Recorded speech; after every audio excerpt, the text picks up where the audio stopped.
esta mañana me levanta cubierto al invasor.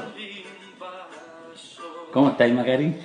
¿Tiene algo que ver, weón, el exitazo de La Casa de Papel con el clima de subversión global? Millones de televidentes celebrando como grupo de anarquistas, Sí, esos son, ¿no? Birlan al sistema, a la policía, al Estado y a todo lo que significa. el lumpen proletariado, en versión clásica. Porque no está, porque tampoco es que sea una célula política los que están en la Casa de Papel, pero son delincuentes con un No, rollo. pero, o sea, claro, están desafiando la autoridad del Estado. O sea, si uno le hace caso a Jung, ¿ah? Hay en el inconsciente colectivo en el último tiempo una energía que se organiza en torno al desafío de la autoridad. Sí, Y cuando tiene una serie que tiene el éxito en Netflix, como La Casa de Papel, que habla de que esa energía viene andando, porque no hay nadie que no haya visto La Casa de Papel que no quiera que los ladrones se salgan con la suya. Estamos hablando de la primera temporada, porque la segunda ya y es... que no quiera conocer a Tokio también, pero bueno, es un comentario más. No, y que Tokio termina en Falabella, ¿no? De modelo de Falabella, de Sí, rostro sí. de Falabella. Sí, hay una tradición ahí No, yo no creo que que... sea una traición, yo creo que no. Mirarlo en términos binarios, de bueno o malo, el error. Ah, hay a la vez que una capacidad, porque esto está todo en la escuela de Frankfurt. Ah, o sea, el sistema simbólico del capitalismo tiene la capacidad de absorber a todos los elementos que en principio son contraculturales. No, los jeans en los años 60 son un símbolo del hipismo. Usan esta indumentaria rústica, que era la que usaban los buscadores de oro en California, no para no tener que vestir trajes desastres de Sí. oficina. Y los Levi's, los jeans Levi's terminan costando más que un pantalón de vestir, Y después te lo venden con roto. por lo icónico, claro. Sí. No sé, lo central es comprender eso. Yo creo que todo lo que atravesamos que tú no estás aquí o allá, estás aquí y allá. ¿Ah? Hay subversión al Estado en los asaltantes de la Casa de Papel, al orden institucional, y eso está muy presente hoy día en Chile, ¿no? Está el orden, está hackeado, está impugnado, está cuestionado, pero no es desde el lugar cliché, ¿no? No es desde el lugar de la clase obrera, que ya no existe, ¿no? Es también desde la cultura pop, es desde el videojuego, ¿no? Es desde la cultura de masa.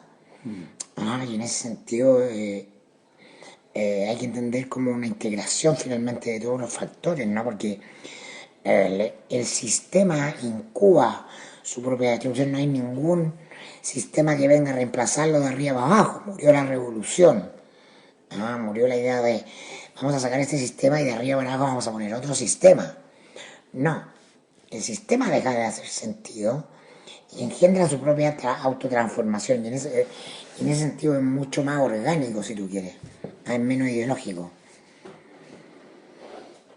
Y abre muchas preguntas, porque efectivamente rompe los relatos tradicionales. Claro, porque básicamente el proletariado muere en el siglo XX, lo que tenemos son clases medias, sin aspiración de ser proletariado. El movimiento de la izquierda tradicional realza el proletariado, ¿no? Y propugna el triunfo del proletariado sobre la burguesía en todas sus variedades. Y lo cierto es que hoy día en el mundo hay menos proletariado y más clases medias precarizadas, lo que tú quieras. Pero ya tienen otro relato, otra idea de sí mismos.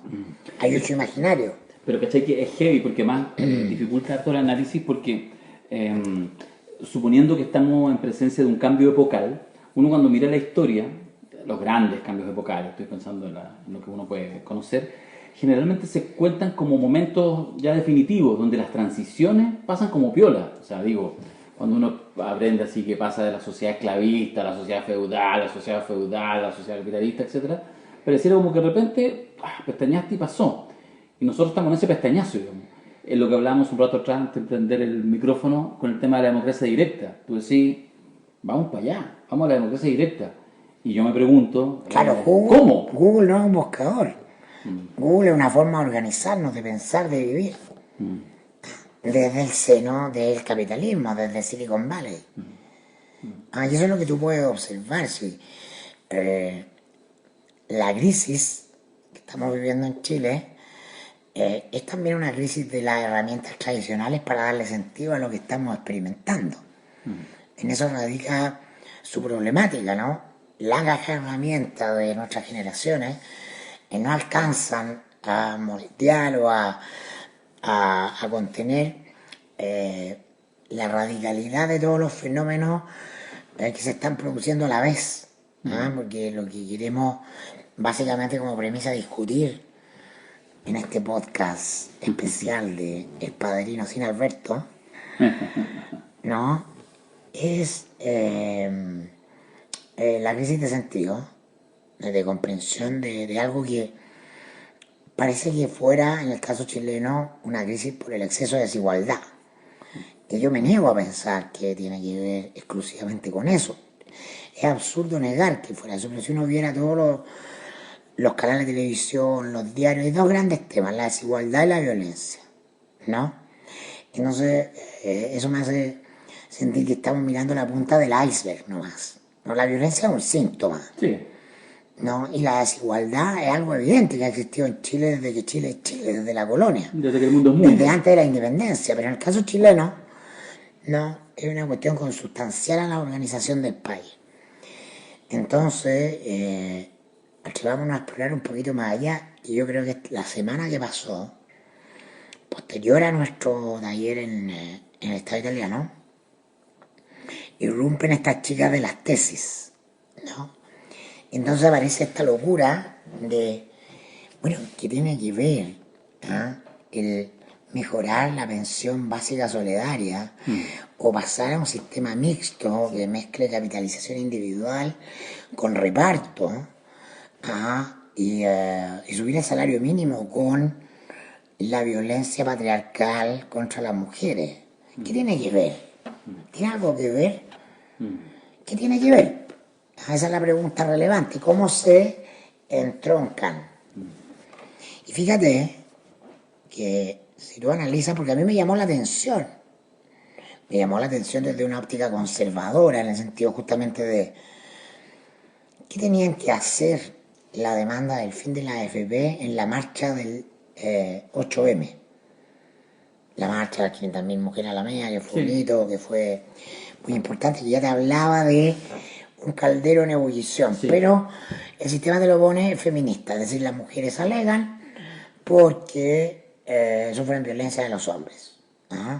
Estamos en la cuarta revolución, la cuarta ola feminista, ¿no? Que nos remite a la dominación sexual literal, ¿no? Al vínculo que la sociedad ha permitido, ¿no? De fuerza del macho sobre la hembra. Bueno, ¿y qué tiene que ver eso con la AFP? Y parte del petitorio de las mujeres, de los colectivos que organizaron el 8M, había uno que te decía, bueno, fin de la AFP o mejor en la previsión. Y había otro que te decía, fin de las zonas de sacrificio. Medio ambiente y feminismo. Medio ambiente y demanda social, feminismo y demanda social. Bueno, ¿cómo se juntan esas cosas? O sea, entonces, claro, se juntan en la medida que el feminismo es fuertemente el rompimiento de un orden patriarcal que no es solamente, como algunas veces se pierden, hombres y mujeres se pierden en pensar que es solamente como una posición de privilegio del hombre. No, tiene que ver con la definición de que hay posiciones fijas, inamovibles. Romper el patriarcado es también extremadamente liberador para los hombres, porque les permite, para decirlo en términos básicos, entre otras cosas, llorar. No deja el espacio de la sensibilidad únicamente en las mujeres, en lo femenino. Es un espacio en disputa, un espacio en que todos podemos nutrirnos de lo sensible, de lo inteligente, lo emocional, y eso, digamos, rompe el orden patriarcal. Pero... Claro, es que vamos a tener que analizar, vamos a tener que entrar a conversar de manera seria y profunda sobre qué es el orden patriarcal. Y qué es lo que involucra, y la noticia es que involucra a todo. Ajá, todo es todo y por lo tanto el orden patriarcal tiene entre 8.000 y 10.000 años de existencia y es una forma de entender el poder y la cultura en un sentido amplio, Sí, sí, sí. ¿no? No la cultura en el sentido Ministerio de No, Cultura la cultura de los pueblos. o la media hora de folclore en la televisión, La por cultura favor. entretenida. No, no. La cultura como la construcción de lo humano, las reglas acerca del humano que son muchas veces no son por repetición invisibles, y nos parecen obvias y dadas, y son culturales. Bueno, entonces ahora va a venir necesariamente porque a mí o sea, no me impactó, me confirmó, ¿no? El impacto de la coreografía de estas chicas, de las tesis, de la performance, de la política, me confirma que estamos frente a algo mucho más grande que un petitorio social. Y que es lo que tú llamas un cambio epocal, que es radical y que es probablemente el cambio epocal más grande porque haya pasado ninguna generación de seres humanos vivos en los 200.000 años que tenemos los Homo sapiens sobre el planeta. Ah, y entonces aprovecho para pasar al tiro el aviso que voy a estar haciendo con mi amiga Andrea Valdivia, terapeuta. Sí, vi un aviso tuyo, me pareció interesante. Todavía no sale a redes, pero ya va a Me salir. lo mostraste, me lo mostraste. El sábado 21 de diciembre queremos hacerlo, atenti ahí, una charla gratuita justamente sobre cómo conectar el estallido social con el fin del patriarcado.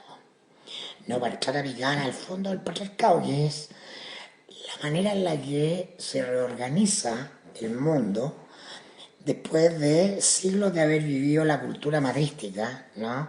Que es básicamente comunitaria, y es un lugar donde lo femenino y lo masculino vivían en equilibrio, eh, pero reconociendo una suerte de primacía de los valores de lo femenino, porque en lo femenino está la capacidad de dar la vida. En lo femenino y masculino, para que sean virtuosos, son energías que tienen que estar en equilibrio. Pero la femenina tiene una octava, si tú quieres, superior en la medida en que desde lo femenino que te conectas con la capacidad de reproducir la vida, ¿no? Y cuando salen las chicas a marchar, ¿no? Mostrando sus pechos, en el mayo feminista chileno, ¿no? Esas pechugas, ¿te acuerdas tú? Fueron muy controvertidas por la estética de las pechugas, ¿no? Porque habían algunas que calificaban y otras que no, según Claro. algunos Que, observadores. que no reproducían el canon de belleza. Claro, no sé, pero la teta alberga la oxitocina. La mamá alberga la oxitocina, que es la hormona de la vida, la que permite la leche, que pase la leche. Y la leche no es solamente un alimento biológico, sino que lo es también emocional. Entonces, de alguna manera, hemos descubierto en los últimos años que de ese alimento emocional, que hay también por detrás del alimento biológico, hay depende del equilibrio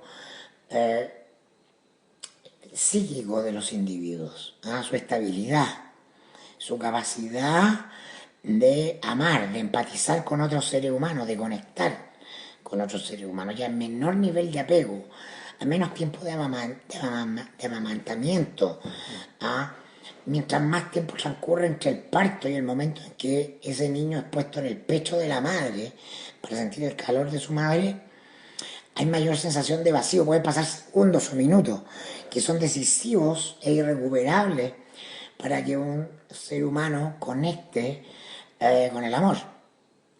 El amor en un sentido amplio, no en el sentido San Valentín Days. Y entonces, a menor nivel de amor, de apego, va a haber mayor sentimiento de separación, de daño y de temor respecto de los otros seres humanos, es decir, menos nivel de empatía.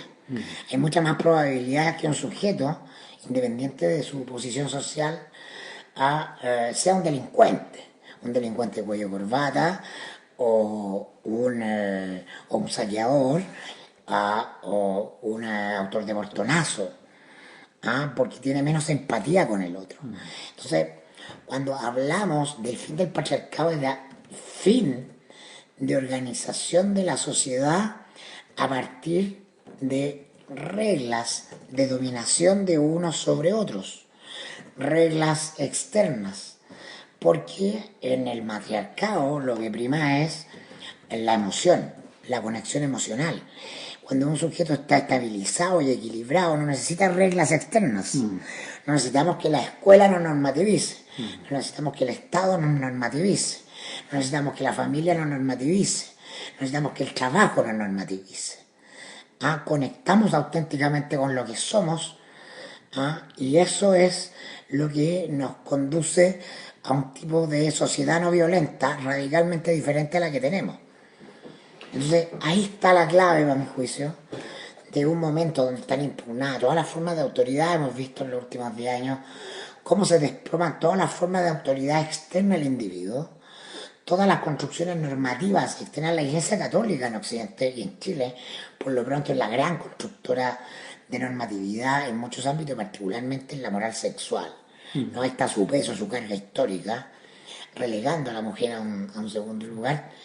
Pero el profesor en la escuela, el papá, no, los seres humanos no necesitamos que otros nos pongan normas. Entonces algunos me han preguntado, Mirko, ¿tú qué eres? Yo siempre he dicho que yo no soy de izquierda.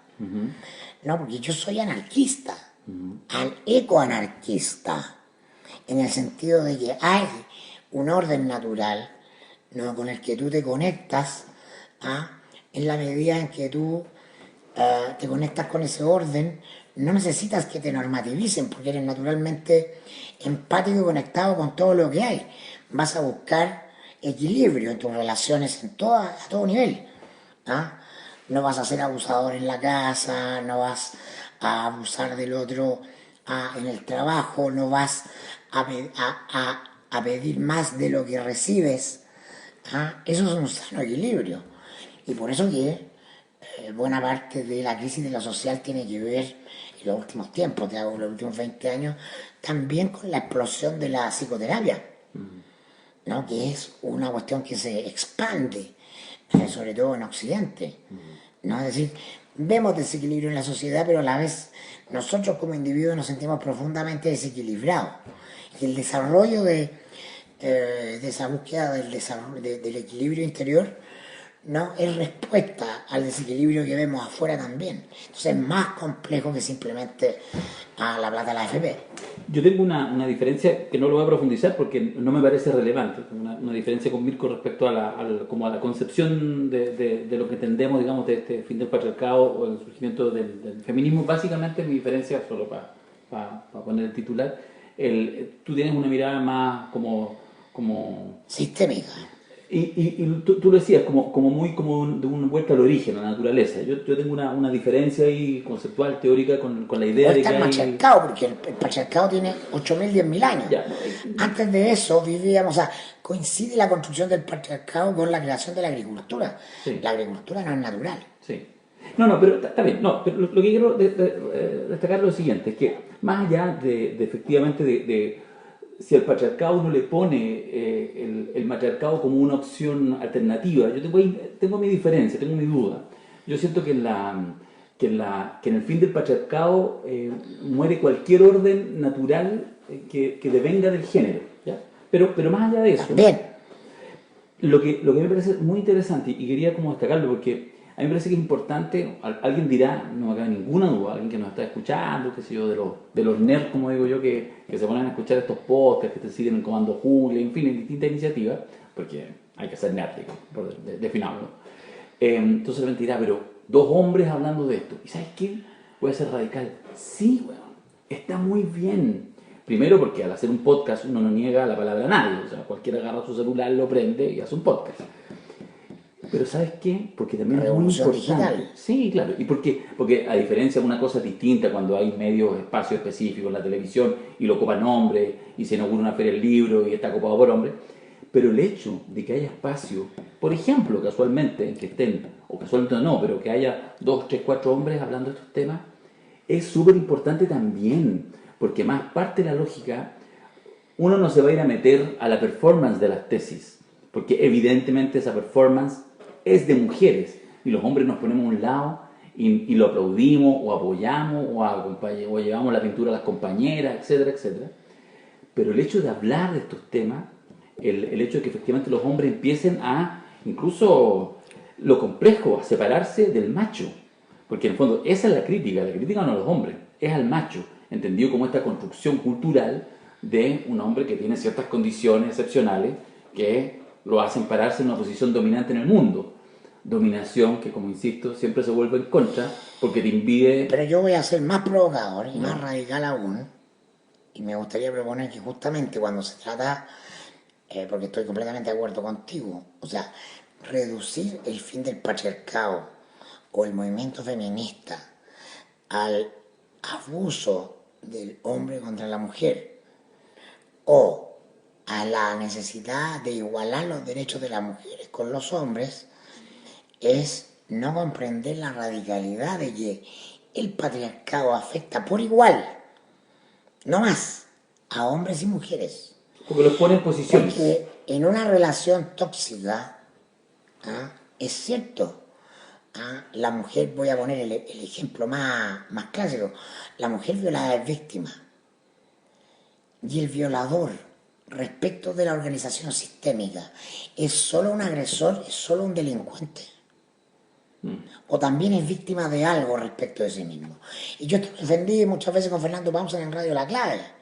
Me acuerdo cuando estaba el tema del abuso sexual, porque tendemos a pensar binariamente.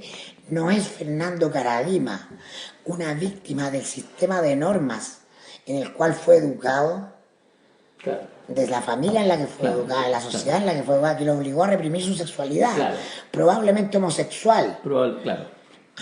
O nos vamos a quedar en que solo él usó su poder, ya consumado en la madurez, contra la víctima. ¿De dónde emana esa distorsión? Perfecto. Entonces todos somos víctimas y victimarios. Hombres y mujeres somos víctimas del patriarcado en la medida que nos desconecta de nuestra naturaleza porque no permite expresarla, ¿no? O sea, tenemos 10 años en que tú tienes un movimiento de minoría sexual o de liberación homosexual, ¿no?, que permite la expresión de eso sin que sea aplastado, pero por siglos, ¿no?, un macho no podía tener conductas homosexuales salvo en espacios privados reservados, por lo menos en esta cultura, sí, claro, no en los griegos, por ejemplo. Pero entonces, en la medida en que siempre haya un sistema de normas externos a los seres humanos, que los seres humanos no construyan autoridades de sí mismos, sino que le deleguen la autoridad a otra, va a haber patriarcado. Y por eso que estamos en el despertar del patriarcado, aquí probablemente faltan un par de siglos, 3 siglos, no sé. Estamos frente a la demolición de las cuestiones más evidentemente tóxicas del patriarcado, las distorsiones, pero son cuestiones profundas porque son 8.000 a 10.000 años. Pero una hueá que es bacán, yendo. Los socialismos reales eran patriarcales. Absolutamente. La idea de partido único era patriarcal, la vanguardia organizada del pueblo. Justamente, eso el orden. Patriarcado, sí. La jerarquía y la estructura. Y por eso yo creo que es súper interesante cuando uno ve el tema de las tesis. A veces la performance artística puede ser interesante, pero de repente son débiles conceptualmente. La de las tesis es extraordinaria. Y la culpa no era mía, ni dónde estaba, ni cómo vestía. El violador eres tú, son los pacos, los jueces, el Estado, el presidente. Y es notable porque hace la pasada completa y porque además, lo pregunto socarronamente, si esta creatividad hubiera surgido hace 2 años atrás, en que el presidente no era el presidente, sino que era la presidenta, ¿no habría tenido sentido esto? Habría tenido igual sentido, porque efectivamente la figura de ese tipo de poder... Igual de sentido, pero menos tensión. No, claro, menos tensión. Pero lo que digo es que... Porque Piñera probablemente, sí, Dios nos juega los dados, es el personaje arquetípico que representa en sí mismo, en su persona, no por ser de derecha, porque tienes políticos de derecha, sí, que no enervan como Piñera, no por su biografía, que representan, nos encarna todos los símbolos de lo que la sociedad quiere dejar atrás. Es fantástico. Yo creo que ahí uno tiene que sencillamente sentar y ponerse a aplaudir nomás, pues, mirar desde la galería. Claro, sí. Yo era un guionista. Sí, sí. No, pero de verdad el aporte que ha significado a esta altura el tema... Es un juez que nos juzga por nacer y nuestro castigo es la violencia que ya ves, es femicidio, impunidad para mi asesino, es la desaparición, es la violación. Y la culpa no era mía, ni dónde estaba, ni cómo vestía. Y la culpa no era mía, ni dónde estaba, ni cómo vestía. Y la culpa no era mía, ni dónde estaba, ni cómo vestía. Y la culpa no era mía, ni dónde estaba, ni cómo vestía. Es notable porque yo me acuerdo que la primera protesta a la que fui a la dictadura tenía año 82, Rodolfo Salinas había llamado a un paro nacional. Ya. Yo tenía 12 años y mi mamá me llevó al Parque O'Higgins, donde había una concentración, donde hablaba así él, ¿no? El líder de la Confederación de Trabajadores del Cobre. ¿No? Y me acuerdo la primera sensación de ver las banderas rojas, además, ¿no? Pasando por ahí, por debajo del puente del Parque O'Higgins, por donde pasa el metro, ¿no? Y recuerdo el grito, ¿no? Luchando, creando poder popular. Y que tiene la sonoridad para que sea un hit. Claro, ¿no? ¿Cómo ha cambiado la semiótica completa de la demanda, de la protesta, ¿no? De la impugnación? Impresionante. ¿Por qué no está Mayol acá? Bueno, debe estar ganando millones en alguna cosa, ¿no? Está Lucrando con el libro. Mira, yo pensé que los dos íbamos a estar indignados porque Mayol está cruzando el charco, como dicen los ciúticos, que es en Europa. Está en Madrid. De hecho, hoy día tenía una charla. Lo invitaron a exponer. Sí, por eso no está, pues. ¿Verdad? Entonces dijimos, bueno, lo esperamos. Ya, Mayol dijo, no, pero mira, yo vuelvo el viernes, así que espérenme y ahí lo hacemos el fin de semana. El problema es que alguien más también viaja. Me toca, pues. Si mayor el académico viaja mucho, yo no... Y Mayol, Años que no me subo a un avión. ¿años que no te subes? No, literal. No sé, creo que habré ido No, pero a Europa. al sur de Chile, pero a Europa, no sé, hace mucho, nunca he ido a conocer. Me han invitado un par de veces por trabajo y esta también me invitan unos días por trabajo. ¿Y a dónde vais? A Roma. Vamos con Bella Ciao. Bueno, sí, por eso partimos con Bella Ciao. Claro, mira qué lindo. Está bien, está bonito. Oye, Como decía mi profesor de cine, ¿ya? ¿no? Que hoy día ya no podría hacer clase porque era una suerte de degradación permanente de la mujer esa clase, pero ¿Sí? sí, claro, decía, la gracia del cine italiano es que uno puede ver reflejado 2000 años de decadencia. Claro. No, pero esa razón. Asumiendo que Italia es un lugar decadente, pero exquisitamente decadente. Bueno, así que como Mirko viaja pasado mañana, decidimos hacer esta grabación sin Mayol. Claro, no vamos a jugar doble, vamos a jugar single. Vamos a jugar simple, está bien. El tete a tete con Darío.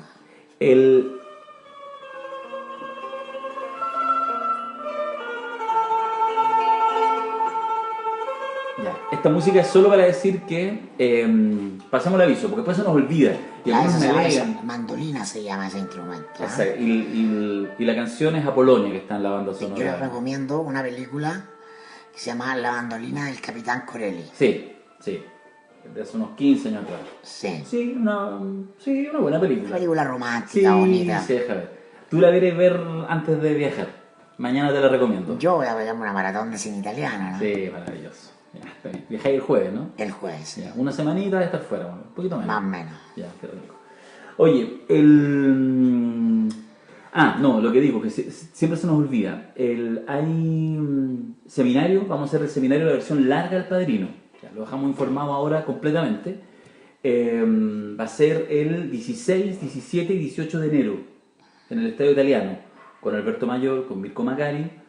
Vamos a ver las 3 películas completas, ¿ya? Durante 3 días, lo típico que hacemos en el Estadio Italiano, almorzamos juntos, en fin, todo. El rito. El rito. Somos hombres, somos viejos de rito. Sí, nosotros nosotros a esta de rito, altura, ya sí. sé. Nos tomamos por la tarde una copita de vino, conversando, jugamos un poco, pero las 3 películas y las 50 leyes del poder del Padrino, versión extra larga. Una a una. Una a una. lateado por el propio dueño. No, pero ahí con Mirko la cosa se hace mucho más interesante. Y nada, eso va a ser 16, 17 y 18. Pueden ya inscribirse, están las inscripciones abiertas al elpoderimporta@gmail.com y sale 100 luquitas la talla completa, los 3 días. Almuerzo incluido y todas las cosas, así que... Sí, Copé de las películas, pero además, y eso, análisis. pero no lo habíamos avisado del todo, es que una semana después, porque nos pidieron mucho, que la versión que hicimos la semana antepasada, esto de... El despertar de la fuerza, el el despertar de la análisis fuerza. del estallido chileno. Claro, en clave del Padrino y jugando un poco con eso, pero concentrándose en eso. Eso lo vamos a hacer en un día, vamos a repetir la experiencia, el día miércoles 22 de enero. ¿Ya? Ese va a ser full día, el despertar de la fuerza está súper intenso y bueno, la pregunta es si a esa altura lo vamos a hacer con Piñera presidente, era fuera de la presidencia. Yo te tengo una pregunta. Estamos en este tiempo en que un día es una eternidad. Sí, de una eternidad. Hoy día lanzando bonos de 100 lucas. Oh, Claro, el bono saqueo, ¿ah? sí. Es la medida de emergencia post encuesta. Siempre tarde. Es que el bono es la medida desesperada, cuando tiran el bote salvavidas, el Titanic, lo tiran al mar y ahí se tiran algunos y se salvan, pues, ¿no? O se intentan salvar. El resultado a las encuestas del lunes. ¿No? Es que no... Claro, porque el presidente literalmente no existe en las encuestas, está desfondado con la derecha y por lo tanto nos enfrentamos a un sistema, el sistema político chileno, al que le falta su pieza central. ¿Ah? Si esto fuera una máquina o un reloj, le falta la rueda del medio, que es la presidencia. Sí, esa es la gravedad. Portales nos decía, ¿no? El sistema político chileno se basa en la presidencia. Eso es lo que creamos, lo que construimos. Y en este minuto esa presidencia es igual a cero. ¿Ah? Cero energía, es ¿cómo se llama cuando uno tiene un ataque cardíaco? Perdona, el examen que te hacen cuando tú tienes un ataque cardíaco y te ponen un electrocardiograma. Ya. El electrocardiograma plano. Y ahí corren todo. ¿Te has fijado cuando aparece el presidente? Y corren todo así con esas manillas para resucitarte, así como choque eléctrico. Entonces ese choque eléctrico es el bono. Para saltar ahí en el pecho así, a ver si resucita. Pero literalmente el electro está plano. Eso es lo que está pasando. Eso es lo que políticamente está pasando. Entonces el bono no es el bono. El bono es el electro para salvar al presidente. Para que reaccione. Los problemas de la democracia, pues. Y pero como que la sensación es que siempre tarde. Es como que ya no hay medida. No, por supuesto, pues no, eso va a ser una constante, lo vamos a ver hasta el final de esos días. ¿Tú crees que está tan complicado como se comenta, algo que te decía antes de ponerle play a esto, que se comenta en círculos que está de verdad enredada la negociación para el plebiscito de abril, el supuesto plebiscito de abril? Yo conversaba con algunos personeros del mundo ex nueva mayoría y decían que ellos veían que si en una semana no se destrababa, esto podía irse al carajo, sí, literalmente. Sí, evidente. Que el cervel son unos flojos, que era parte del enredo también. Evidente, porque el problema no es la derecha o la izquierda, el problema es la institucionalidad. De la institucionalidad no va a salir la solución al problema, porque el problema es que la institucionalidad está en el suelo. No tiene energía, lo hemos dicho 90.000 veces acá. Entonces, no podemos esperar que la salida sea eso, porque venga desde ese lugar, porque ese lugar es el origen del problema. El tema es que yo no sé cómo lo ves tú, porque en eso eres clarividente, pero yo veo a estos sectores, mundo progresista, es una mayoría, sectores del Frente Amplio, etcétera, pero los que todavía están haciendo política en el sentido más clásico, y que de alguna manera uno puede entenderlos, porque bueno, si eres parlamentario, estáis llamado a comisiones, bueno, tenéis que amarrar el acuerdo para que haya el plebiscito. Digo, no quiero ni siquiera valorarlo negativamente. Y me decían algunas personas que participan en los bordes de esos espacios que ya estaban como en la dinámica nuevamente que no, esto ni se lo presentemos a la derecha porque no nos van a decir que no, que en el fondo es la historia del tango estos 30 años de los intentos que ni siquiera se hicieron. Pero ¿por qué van a tener otro Dios si es el único que conocen? no se trata de personajes excepcionales, por el contrario, estamos hablando de políticos, personajes esencialmente mediocres. La política chilena es un espacio de mediocridad personal.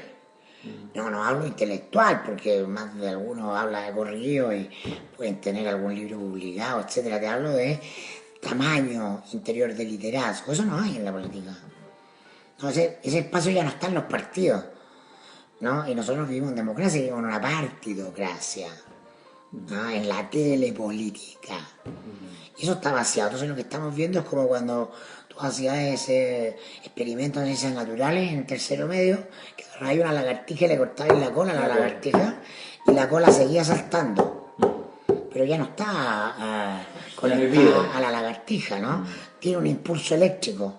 Entonces estamos viendo el impulso eléctrico, pero el sistema político ya está completamente separado de la sociedad. Completamente. Le acabas de poner el nombre a este capítulo. La cola de la lagartija. No, estás loco. Este capítulo se va a llamar Mirko y Darío los tesis. No, eso no haré. ¿Por qué no? No, te autocensura, te autovetas. Sí, estoy como... Sí, Pues tu señora va a la tesis senior, No, la invitaron a participar a las tesis senior y yo, mensa, la concha su madre. Yo voy a las tesis, no a las tesis senior. Eso dijo mi compañera. Claro, ella se cree... es muy joven. Adolescente. Es una adolescente. Ya, dejémoslo hasta acá. Oye, espérate. Y en enero tú también vayas... Yo voy a hacer mi taller, el derrumbe. El desplome de las instituciones y las claves del nuevo ciclo, muy optimista. Eso es muy interesante porque es en una casa, en un patio, muy interesante. En una casa de Ñuñoa, 4 jueves a partir del segundo jueves de enero, así que el primer jueves del padrino, esa hora no voy a estar, porque esto se trata de hablar de lo que ha pasado, pero sobre todo ver lo que viene. Justamente comprender estas claves del nuevo ciclo de las que vengo hablando desde que hice el primer taller en enero pasado, ¿no? El movimiento feminista y el fin del patriarcado, el movimiento ambiental y el paradigma de lo sistémico, pasar al pensamiento sistémico, y la cuarta revolución industrial, o el ciclo del fin del capitalismo de chimenea, va a pasar a la era del valor en la información y la energía. Entonces, sí, yo soy un optimista, o sea, el trato básicamente acá es ayudar a que la gente vea que tenemos que cambiarnos los lentes con lo que estamos mirando en la realidad, porque la solución está.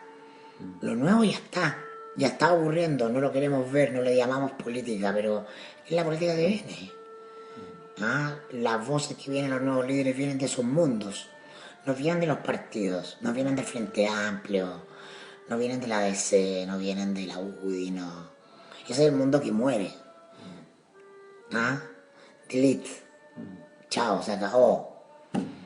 Emerge otras zonas radicalmente distintas de fuerza social. O sea, las tesis tienen más representación, más legitimidad, más fuerza, más energía que el Partido Demócrata Cristiano, o la directiva regional del Partido Socialista. O sea, de alguna manera es democracia directa. Pero hay muchos viejos culiados de izquierda o de derecha que todavía repiten el mantra. Pesa mucho la historia, pesa mucho la biografía, pesa mucho la tontera. Entonces se trata de pensar más allá, fuera de la caja. Porque llega el momento de pensar fuera de la caja, porque dentro de la caja solo hay caca. Claro, pasa que el incentivo de guardar la plata por colchón, que puede ser volver a las organizaciones clásicas o la manera clásica de entender la política, igual hay un incentivo para eso. Justamente, ante la incertidumbre, no dais el paso, no te arriesgáis, porque claro, la democracia directa suena interesante, pero también uno dice, bueno, va a ser manipulado. Pero este paso es sí o sí, no es sí, que sea mejor o peor. Simplemente se trata de comprender a lo que vamos. Sí. Ya, yo creo que más sería perderse esta maravillosa trompeta. Que te vaya bien, Mirko, en Italia. Gracias, Darío. Chao. Abrazo.